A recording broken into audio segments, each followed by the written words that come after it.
Salah satu bentuk ekspresi iman dan kepercayaan kita sebagai manusia atau umat yang percaya kepada Allah sebagai pencipta kita, salah satunya biasanya lewat pujian. Ada yang bernyanyi memuji Tuhan pada saat ibadah, ada yang di rumah sebelum berdoa bersama-sama bernyanyi, ada vokal grup, ada paduan suara. Itulah ekspresi kita sebagai umat percaya dalam memuji Tuhan. Bapak Ibu yang terkasih, pujian itu merupakan ekspresi iman dan doa harapan orang percaya kepada Tuhan. Karena itu alangkah baiknya kita memuji Tuhan di setiap waktu kita, lewat pikiran kita, lewat perkataan kita, bahkan dengan tingkah laku kita. Dan baiknya janganlah pujian itu kita naikkan karena hal-hal tertentu. Contohnya kalau kita sedang memenangkan suatu pertandingan, atau kita sedang berhasil dalam pekerjaan, atau anak-anak kita berhasil dalam studi, lalu kita ungkapkan pujian atau syukur kepada Tuhan. Sedangkan pada hal-hal yang lain, kalau kita ada dalam persoalan, terus yang ada pengeluhan yang kita naikkan kepada Tuhan. Ya, jadi pujian kita jangan tergantung pada suasana hati kita, karena ketika dalam persoalan hidup kita menaikkan pujian, akan terjadi penyeimbangan, keseimbangan kita kepada Tuhan. Karena apa? Karena segala persoalan hidup, duka cita yang kita hadapi, yang kita diizinkan Tuhan untuk merasakannya, itu akan terobati ketika kita bersyukur dan selalu berterima kasih dengan bentuk-bentuk pujian. Salah satunya pujian lewat lagu, pujian lewat apa saja. Akan terjadi penyeimbangan ketika kita merasa kita jatuh, ketika kita merasa kita tertekan, dan kita mengucap syukur, tetap mengucap syukur, maka Tuhan akan membuat hati kita kuat dan menghibur kita, menguatkan kita, dan mengeluarkan kita dari segala permasalahan atau persoalan hidup. Pada kitab Mazmur pasal 118, dalam teks pembacaan hari ini, kalau secara keseluruhan itu dari ayat 1 sampai 29, terlihat bahwa betapa agungnya pemazmur memuji dan besarkan nama Tuhan dengan ungkapan pujian. Dalam Mazmur 118 ini ada beberapa bagian yang kita bisa sama-sama untuk merenungkannya. Pada bagian yang pertama, kalau kita lihat dari keseluruhan pasal itu, ayat 1 sampai dengan ayat 4, itu menggambarkan tentang panggilan umat untuk bersyukur dan berterima kasih kepada Tuhan. Karena pemazmur saat itu meyakini bahwa Allah yang disembahnya itu adalah Allah yang begitu baik, yang begitu setia, dan bahwasanya untuk selama-lamanya kasih setianya kepada umat-umat Israel pada saat itu, bahkan bagi pemazmur pada saat itu. Kemudian pada bagian yang kedua, di ayat yang ke-5 sampai dengan ayat yang ke-21, di mana umat Israel bersyukur dan bersorak-sorai atas kemenangan dalam menghadapi persoalan hidup, entah dalam kehidupan ekonomi, sosial, politik, bahkan dalam keagamaan. Segala persoalan hidup yang mereka hadapi, mereka tetap bersyukur, sehingga kekuatan kuasa pertolongan Tuhan yang ajaib dan dahsyat itu telah menjadi keselamatan dan membuka pintu gerbang kebenaran Allah supaya umat-umat Israel masuk ke dalamnya dengan pujian dan penyembahan. Jadi ketika kita ada dalam persoalan hidup, pemazmur mengajarkan jangan pernah tinggalkan Tuhan.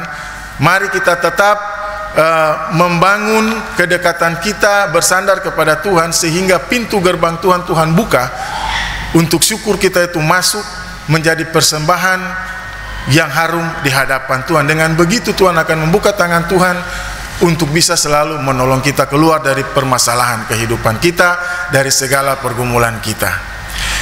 Pada bagian yang ketiga, pada ayat 22 sampai dengan 23, di mana umat Israel bersuka cita atas semua berkat anugerah yang Tuhan berikan bagi mereka.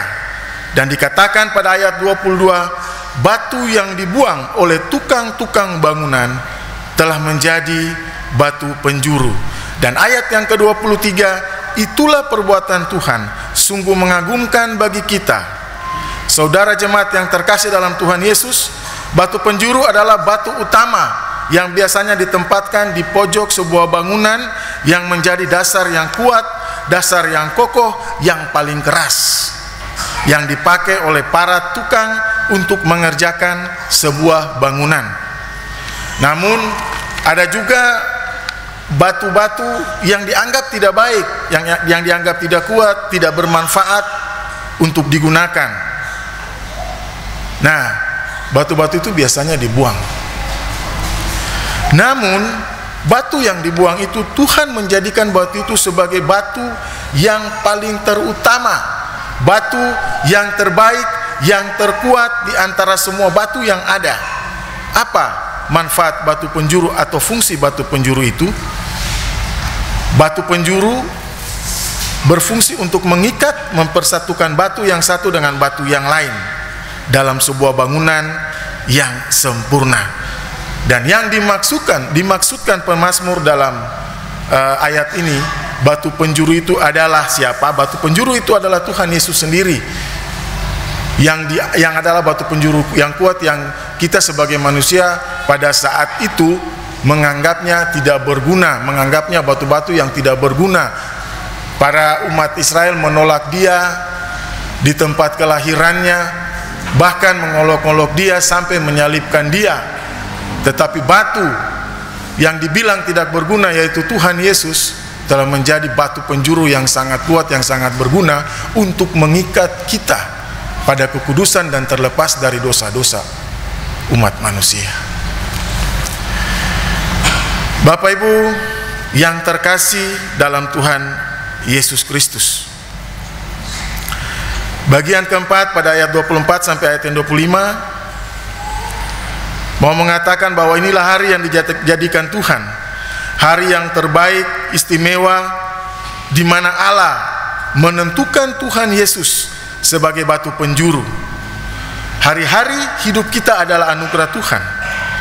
Oleh sebab itu, orang percaya, umat Israel diajak pemazmur untuk tetap bersuka cita, bersorak-sorai dalam hidup mereka, entah yang mereka terima pada saat itu duka, suasana duka, ataupun suasana sukacita. Mereka harus tetap bersyukur kepada Allah pencipta mereka. Dan bagian yang kelima atau bagian yang terakhir, Bapak Ibu Saudara jemaat, pemazmur dan umat Israel bersyukur atas berkat keselamatan, kelepasan yang telah Tuhan anugerahkan bagi mereka dan juga kita semua. Bapak Ibu Saudara jemaat yang Tuhan Yesus Kristus kasihi, lewat firman ini pemazmur mau mengajak kita semua untuk tetap selalu, saya katakan berulang-ulang, bersyukur dan berdoa serta beribadah hanya kepada Tuhan Yesus Kristus, jangan kepada yang lain. Segala persoalan hidup kita jangan pernah kita sampaikan kepada yang dong bilang peramal-peramal, bagaimana kita punya masa depan.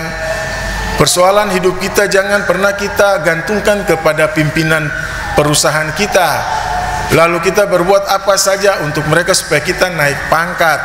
Bapak Ibu Saudara jemaat, sampai perbuatan-perbuatan yang tidak berkehendak di hadapan Tuhan pun kita lakukan supaya kita naik pangkat. Bahkan banyak yang menyangkal Tuhan Yesus untuk pangkat ataupun yang orang bilang untuk cinta.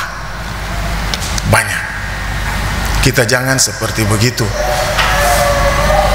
Karena nyata bahwa satu-satunya penolong kita, satu-satunya orang yang sangat mencintai kita dan tidak pernah berubah, hanya Tuhan Yesus yang rela mati di kayu salib untuk menebus dosa kita. Bapak Ibu Saudara terkasih dalam Tuhan Yesus, ibarat batu yang dibuang tukang-tukang bangunan adalah bagaimana kita ketika kita berada dalam suatu pergumulan, dalam suatu persoalan hidup, bahkan saat kita ada dalam, orang bilang, titik nol yang sudah tidak bisa buat apa-apa, yang orang bilang hidup tidak mau, mati juga tidak mau, tengah-tengah, setengah mampus.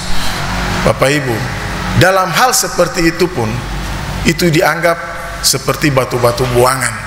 Ketika Tuhan Yesus yang ada di titik nol, yang disiksa, diludah, dimaki, dihujat, ketika kita ada dalam titik nol dalam kehidupan kita, dalam permasalahan kita, dan ketika kita selalu dan tidak pernah lupa dan selalu bersyukur, berterima kasih, maka Tuhan akan mengangkat kita menjadi umat pilihannya, menjadi orang yang kuat, menjadi orang yang membawa berkat bagi rumah tangga kita, terutama bagi lingkungan kita, bagi persekutuan pelayanan kita, bagi semua orang. Dan lewat kita, lewat pikiran kita, lewat perkataan kita, lewat tingkah laku kita, orang-orang akan memuliakan Tuhan Yesus lewat hidup dan kehidupan mereka. Pertanyaannya, pilihannya kepada kita, maukah kita untuk tetap bersyukur kepada Tuhan dan tidak akan melepaskan tangan Tuhan di masa sukacita kita kah, atau di masa duka cita kita kah? Tergantung kepada Bapak, Ibu, Saudara, dan juga saya. Tuhan Yesus memberkati kita semua dengan firman-Nya. Amin.